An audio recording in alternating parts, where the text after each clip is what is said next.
If only they were able to make it live action. Oh, hey everybody. 'Tis I, Michael A. Grimm, aka the Multi Voice. I have many voices, but one opinion, and today this is my last of my Doctor Who-a-thon. Ooh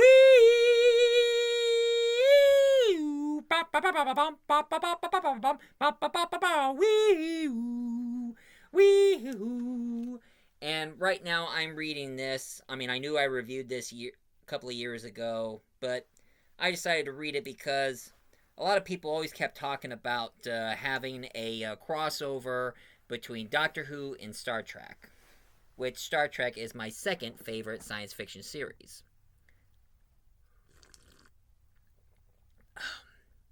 But, you know, some people, I know some of you would probably ask me, why do I like Doctor Who so much? Well, a couple of reasons. I like Star Trek because they traveled through the galaxy, throughout space. And the reason why I like Doctor Who is because the Doctor does the impossible. And, of course, I always enjoy British shows. And, of course, before I got myself into Doctor Who, I started watching that other British sci-fi series, which was a comedy, Hitchhiker's Guide to the Galaxy. And since I didn't know that Douglas Adams wrote some of the episodes for Doctor Who, so big shocker on me. And since I decided to get myself into science fiction, I always had a thing for time travel. Time travel is a lot more interesting than space travel. And of course, there's nothing cooler than playing a character or even watching a character who can travel through time and space, because that's pretty much like the ultimate awesomeness of science fiction. But thanks to my good friend, which we call him the Doctor, he gave me his Disney Plus accounts. Now, I did mention it on my Whittaker era, but it bears repeat. I'm okay with Judy Gatois. Some of the episodes were intense until they become disappointment at the end. Some of the writing should have been a little better, but my opinion to the latest Doctor Who, they're not bad. Not good, but not bad. And of course, I didn't mention about the two companions. He had to let one go and go for an Indian girl. But of course, knowing about Judy Gatois, he would probably not romanticize his female companions, unlike David Tennant and Matt Smith. And of course, not many people know that Paul McGann kissed a girl in that 1996 movie. So, and of course, I knew about Jodie Whittaker and Yaz, which I don't have a big problem about it. I was like, eh. But I did like the one where it involves the shapeshifter in the Bridgerton episode, which I thought that was pretty interesting. And I thought it was pretty cool. Although it was kind of silly when Judy Gatois welcomed this bounty hunter into his TARDIS, and it was like, good lord! And all of a sudden he had to quote the songs from Willy Wonka and the Willy Wonka and the Chocolate Factory. Come with me and you see in a world of pure imagination. Jeez. But anyway, besides all that, it should have been a little better. But it does got me thinking, folks. If any of the writers quit writing for Doctor Who, it kind of got me thinking, I wish I could be the showrunner for Doctor Who. It could work. After all, the BBC did bring in a couple Americans in their show, and of course in some of their episodes. So, one thing I would have done, I would have gone all the way to the UK, found the board of the BBC and tell them, I might be American, but I love your British shows and I want to be your showrunner. I want to help keep Doctor Who making it go a little better and make it more entertaining. I mean, I'm sure they would. I mean, after all, America always let British actors, producers, and directors come to Hollywood. Why not have American come to England and start working in BBC? Think about it.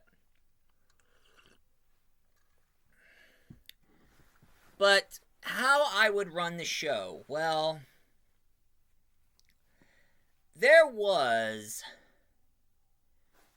a certain fan show that I really did enjoy, that I really liked so much, and I've always been a huge fan of that series, even though they only made 3 episodes and I wish they would have made more.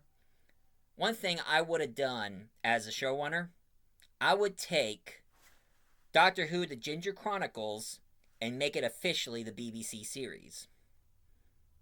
And I would have cast the same people who was on the show.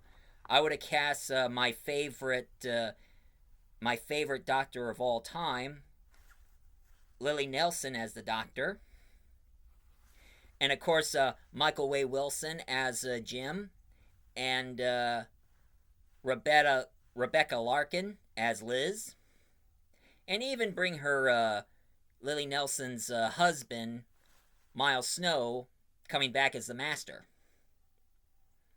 I would have kept the show going with them. I mean, making the Ginger Chronicles be officially BBC. I would have if I was a showrunner. And of course, who would I be having as the cast and crew of the show? I mean, I would use the same special effects and people, but I would bring some other cast members, like my dear friend Laura Williams from Birmingham. And of course,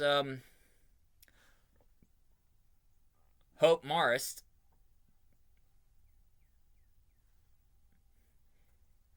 from the UK.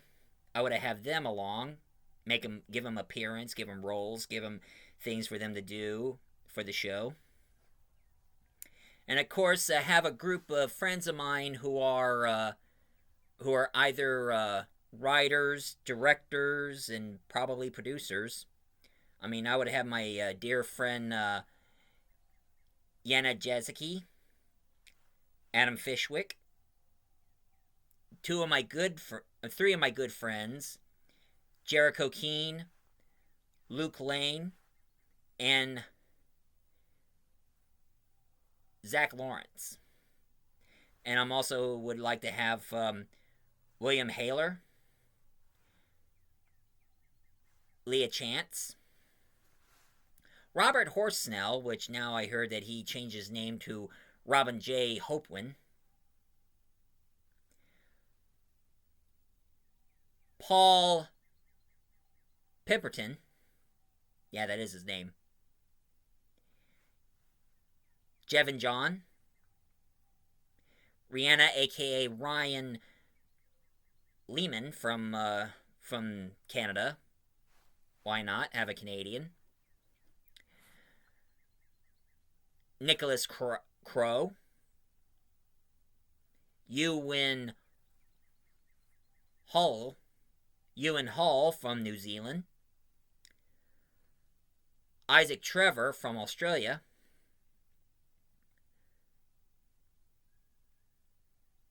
Robert Micken, Sam Omi, Grant Johnson, Crystal Moore, and of course I would have liked to bring in Mark Bray from the HP and Homeland YouTube channel that he's a part of, Connor Chadwick, which he is from Overton Audio, and Peter C. Scott. Like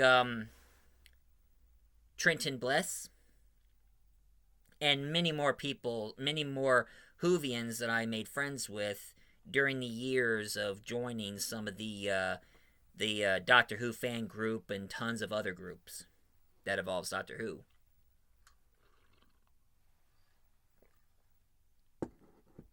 And of course, I would like to connect some of the people from those YouTube channels. Like, I would like to connect with WH 2012, Overton Audio, which Connor is a part of.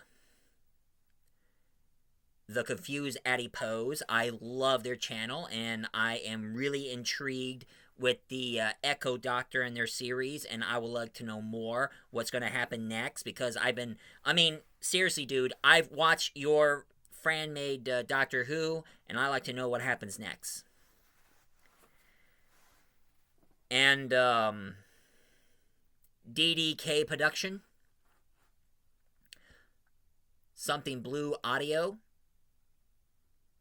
What Fourth Wall Production, and also this one is from the CGI animated YouTube channel, which I am also a big fan of, the Willock Production. This YouTuber, he makes his Doctor Who with the G-Mode Doctor Who series. And one thing I gotta say about Will, who's behind the production, if you need an American voice actor to do some voice acting for your next episode of Doctor Who, contact me on Facebook. I'm sure I can do something for you.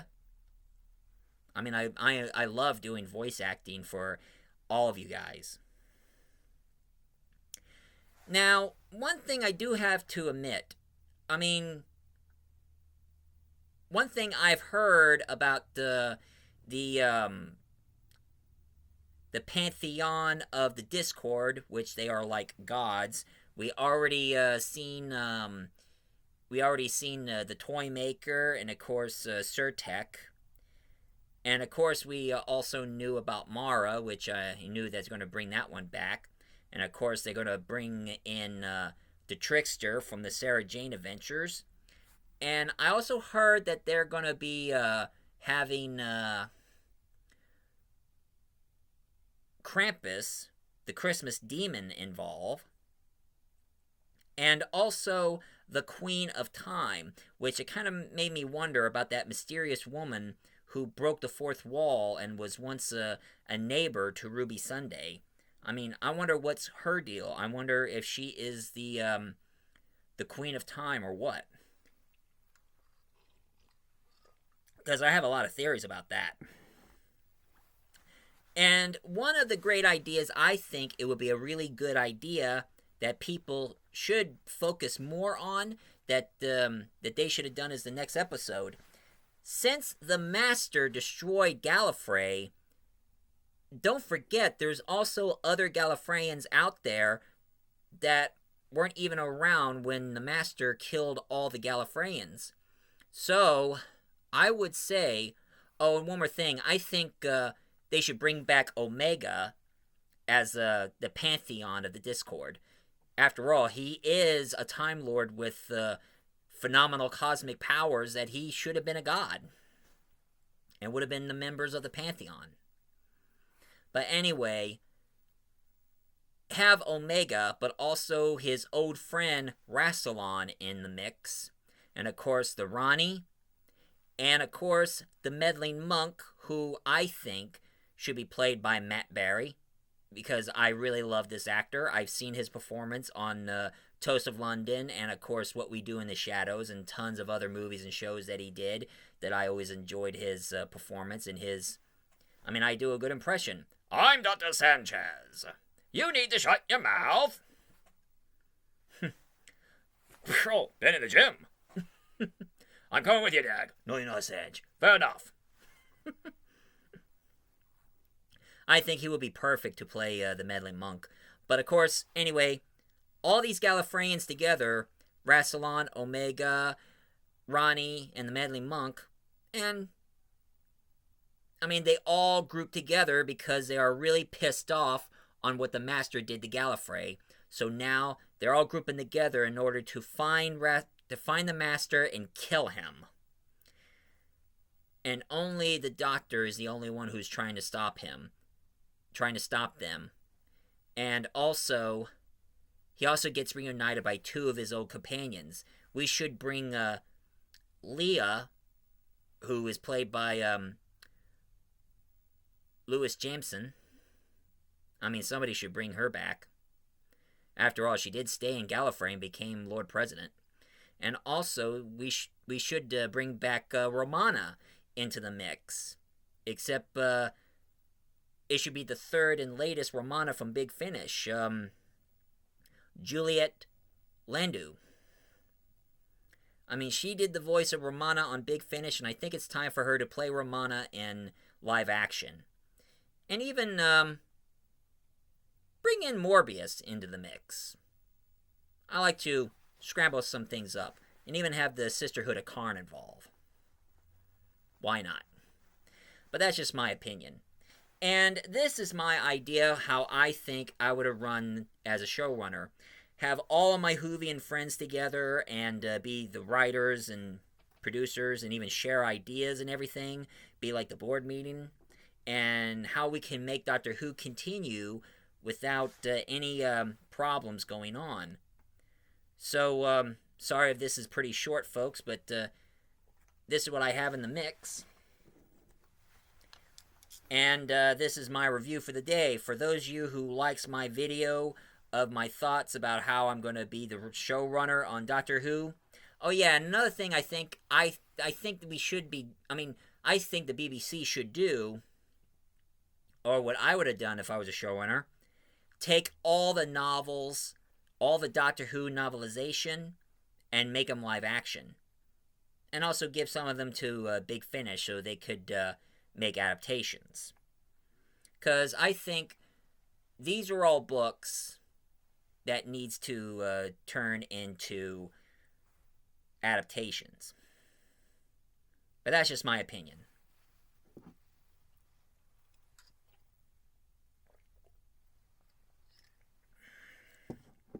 And, the reason why I'm reading this, Star Trek Next Generation, Doctor Who, Assimilation Square, is because now everybody's doing the whole idea of Doctor Who and Star Trek crossover. And right now there is an app game. There's a Doctor Who app and Star Trek Lower Deck app game. And they're bringing the Doctor in the Star Trek Lower Deck, while the two characters from Lower Deck enters the Doctor Who universe. So, I decided to throw my hat into the mix, folks. I mentioned this on my last review, but it bears repeat. I'm working on a Doctor Who and Star Trek audio. And this time it ain't going to be my doctor, it ain't going to be Yana's doctor, it ain't going to be any of the other doctors. I'm going to be this is going to be a one-man show. So, I'm going to be doing the voice of the Celestial Q. And of course I could do my David Tennant. Blimey. And of course my Tom Baker. And my William Hartnell. And so on and so forth. So, stay tuned for next week, because I finished the audio, and it's going to be uploaded next week, so stay tuned, folks, for that crossover. I know some of you might be a little pumped to get ready to hear it all. And, this is my review for the day. Oh, and another thing I forgot to tell you. I'm also juggling a couple of other Doctor Who's. Like, I'm working on, this time it's going to be Yana's Doctor, and she's going to get involved with the Stargate. I think it's time that the Doctor should cross over with Stargate. Would have been a good crossover right there. And this time it's Yana's Doctor and not mine. I think it's time for somebody else's Doctor to get involved in Stargate. But this is my review for the day.